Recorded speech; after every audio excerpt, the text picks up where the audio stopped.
नमस्कार, मैं डॉक्टर पुष्पन लोधी आपका अपने यूट्यूब चैनल आग्रह आयुर्वेद कोचिंग क्लासेस में स्वागत करता हूं।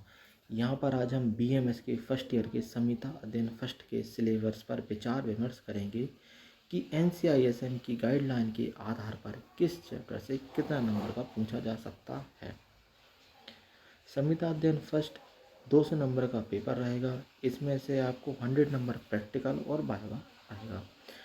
दूसरा 100 नंबर की थ्योरी रहेगी। इस 100 नंबर की थ्योरी में दो भाग हैं, चरक संहिता और अष्टांग हृदय। अष्टांग हृदय के 1 से लेके 15 तक चैप्टर पूछे जाएंगे। चरक संहिता के 1 से लेके 12 तक चैप्टर पूछे जाएंगे। दोनों 50-50 नंबर के पूछे जाएंगे। चलिए शुरू करते हैं। Multiple MCQ multiple choice question जो रहेंगे आपके 20 क्वेश्चन रहेंगे, 1 नंबर का प्रत्येक क्वेश्चन रहेगा। दूसरा शॉर्ट क्वेश्चन आपके रहेंगे 8, जो कि प्रत्येक 5 नंबर का रहेगा। लॉन्ग आंसरिंग क्वेश्चन रहेंगे आपके 4, जो कि प्रत्येक 10 नंबर का रहेगा। चलिए शुरू करते हैं अष्टांग हृदय से। अष्टांग हृदय पहले चैप्टर का नाम है आयुष कामिनीयन अध्याय। इसमें से एक शॉर्ट क्वेश्चन, एक लॉन्ग क्वेश्चन और एक एमसीक्यू पूछे जाने की संभावना है, लेकिन एमसीक्यू इसमें से आने की ज़्यादा प्रोबेबिलिटी है। दूसरे चैप्टर का नाम है दिनचर्या और तीसरे चैप्टर का नाम है ऋतुचर्या। दिनचर्या और ऋतुचर्या बहुत ही इम्पोर्टेंट चैप्टर हैं। दोनों में से एक में से शॉर्ट क्वेश्चन और एक में से लॉन्ग क्वेश्चन आएगा ही आएगा। एमसीक्यू तो बनेगा ही बनेगा। चौथा चैप्टर का नाम है रोगाणुत्पादनी अध्याय। इसमें से भी एक शॉर्ट, एक लॉन्ग और एक एमसीक्यू आ सकता है। छठवें चैप्टर का नाम है द्रव्य विज्ञानी अध्याय।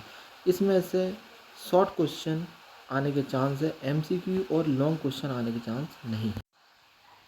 इसके बाद है अष्टांग हृदय का सूत्र छठा, अन्य स्वरूप विज्ञानी अध्याय। इसमें से भी एक शॉर्ट क्वेश्चन आ सकता है, ना लॉन्ग और ना ही एमसीक्यू बनने के चांस है। उसके बाद है अष्टांग हृदय सूत्र 7, अन्य रक्षा अध्याय। इसमें भी एक शॉर्ट क्वेश्चन आ सकता है, लॉन्ग और एमसीक्यू नहीं रहेगा। इसके बाद अष्टांग हृदय सूत्र 8, मात्रा स्थिति अध्याय। मात्रा स्थिति अध्याय काफ़ी इम्पोर्टेंट है। इसमें से भी एक शॉर्ट और एक लॉन्ग क्वेश्चन आएगा ही आएगा, एमसीक्यू तो बनना ही बनना।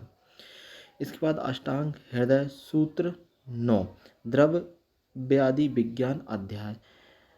द्रव्य विज्ञानी अध्याय से एक शॉर्ट, एक लॉन्ग और एक एमसीक्यू बनने का चांस है। इसके बाद है अष्टांग हृदय सूत्र 10, रसवेदी अध्याय और अष्टांग हृदय सूत्र 11, दोष वेदीय विज्ञानी अध्याय। दोनों चैप्टर बहुत ही इम्पोर्टेंट है।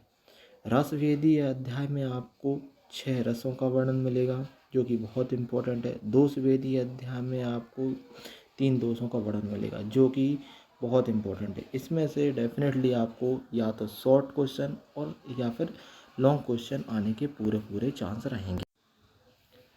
इसके बाद अष्टांग हृदय सूत्र 13, 200 भेद 200 क्रमणीय अध्याय। 200 क्रमणीय अध्याय से एक शॉर्ट, एक लॉन्ग और एक एमसीक्यू बनना है। इसके बाद अष्टांग हृदय सूत्र 14, द्विभेद उपक्रमणीय अध्याय। द्विभेद उपक्रमणीय अध्याय आपका बहुत इंपॉर्टेंट है। इसमें से भी एक शॉर्ट, एक लॉन्ग और एक एमसीक्यू बनने के चांस हैं। वैसे इसमें से लॉन्ग क्वेश्चन भी आ सकता है। इसके बाद है चैप्टर 15, शोधनादि गण संग्रह। शोधनादि गण संग्रह भी बहुत इम्पोर्टेंट है। वैसे शोधनादि गण से कोई भी क्वेश्चन एमसीक्यू नहीं बनेगा। इसके बाद हम चरक संहिता के 1 से 12 अध्यायों का वर्णन देखेंगे। सबसे पहला आता है दीर्घजीवनी अध्याय। दीर्घजीवनी अध्याय से एक एमसीक्यू बनने के चांस हैं और इससे शॉर्ट और लॉन्ग क्वेश्चन भी बन सकता है, बट एमसीक्यू ज़्यादा चांस है। दूसरा आता है अपमार्ग तंडुली अध्याय। इसमें से ना तो शॉर्ट बनेगा, नहीं सॉरी, इसमें से शॉर्ट क्वेश्चन बनेगा, लॉन्ग क्वेश्चन और एमसीक्यू इसमें से नहीं बनेंगे। फिर चरक सूत्र का तीसरा चैप्टर है आरगवधनी अध्याय। आरगवधी अध्याय भी चैप्टर काफ़ी इम्पोर्टेंट है। इसमें से शॉर्ट क्वेश्चन ही बन सकता है, एमसीक्यू लॉन्ग क्वेश्चन नहीं बनेंगे। इसके बाद है चरक सूत्र 4, चरक सूत्र 4 है सठ विरेचन सता आश्रय अध्याय। ये चैप्टर बहुत इंपॉर्टेंट है। इसमें से डेफिनेटली आपको एक शॉर्ट क्वेश्चन पूछा जाएगा। इसके बाद है मात्रा स्थिति अध्याय और इसके बाद छठवां नंबर है तस्य स्थिति अध्याय। मात्रा स्थिति और तस्य स्थिति अध्याय में से डेफिनेटली आपको एक शॉर्ट एक लॉन्ग क्वेश्चन पूछा जाएगा ही जाएगा। मात्रा स्थिति अध्याय में आपका धूमपान का वर्णन किया जाएगा और तस्य स्थिति अध्याय में आपकी ऋतुचर्या का पूरा वर्णन किया गया है, जो कि बहुत इम्पोर्टेंट होता है। इसके बाद आता है सातवां नावेग धारणी अध्याय। वेग धारणी अध्याय बहुत इम्पोर्टेंट है आपका। इसमें से आपको एक लॉन्ग क्वेश्चन पूछे जाने की पूरी संभावना है, क्योंकि ये काफ़ी अच्छा चैप्टर है। इसमें अधारणी वेगों के बारे में बताया गया है। बाकी इसमें से एक MCQ भी बन सकता है। उसके बाद आता है इंद्रिय उपकरणीय अध्याय। इंद्रिय उपकरणीय अध्याय में आपको एक शॉर्ट और एक लॉन्ग क्वेश्चन पूछा जाएगा। उसके बाद आता है खड्ड चतुष्पादी अध्याय। खड्ड चतुष्पादी अध्याय इतना ज़्यादा इम्पोर्टेंट नहीं है, लेकिन फिर भी इसको देखना है हमारे लिए।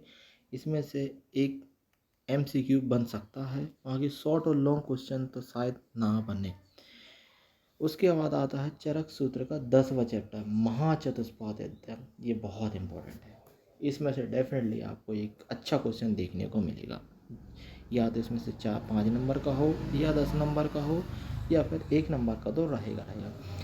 फिर आता है चरक सूत्र का 11वां चैप्टर त्रिसंरचनाएं अध्याय। ये भी काफ़ी अच्छा चैप्टर है। इसमें से भी आपको एक क्वेश्चन देखने को मिलेगा, चाहे वो 5 नंबर का हो या 10 नंबर को, एक का तो रहेगा। इसके बाद आपका चरक सूत्र का 12वां चैप्टर बहुत बहुत इम्पोर्टेंट बात कलाकालीन अध्याय। ये इसमें से भी आपको एक लॉन्ग क्वेश्चन बनने के पूरे चांस हैं, और इसमें शॉर्ट क्वेश्चन और एक MCQ बन सकता है। इस प्रकार अभी मेरे द्वारा आपको बताया गया है कि किस चैप्टर से कितने नंबर का पूछे जाना है और कौन सा टॉपिक बहुत ज़्यादा इम्पोर्टेंट है।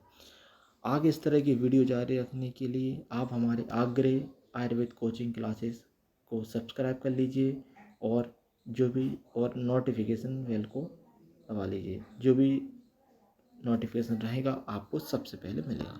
धन्यवाद।